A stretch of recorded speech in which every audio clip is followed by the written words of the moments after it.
In today's video, I'm going to teach you how to add someone to channel in Slack. Whether you're welcoming a new teammate or looping in a stakeholder for a focused discussion, adding someone to the right channel keeps work visible, organized, and on track.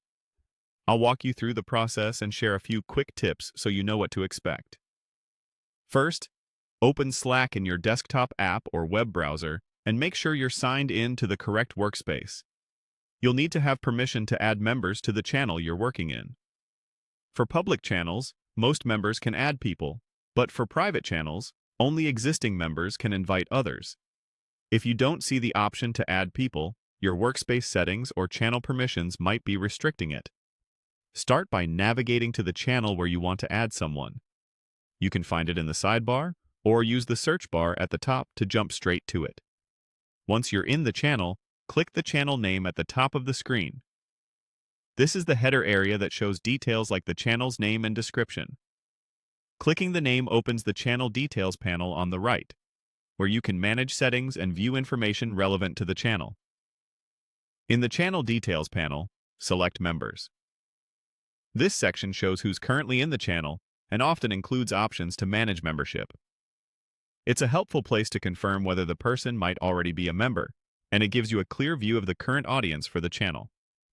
Next, click Add People.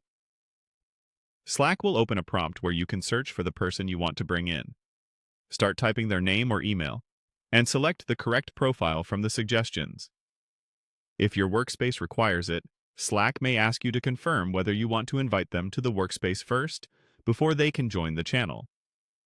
In some cases, you may also see an option about including recent message history.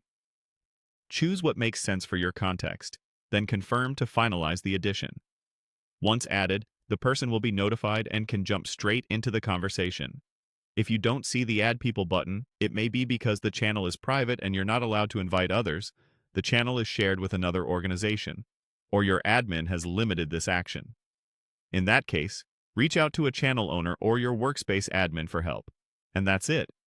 By opening the channel, checking members, and clicking Add People, you can bring the right teammates into the right conversations quickly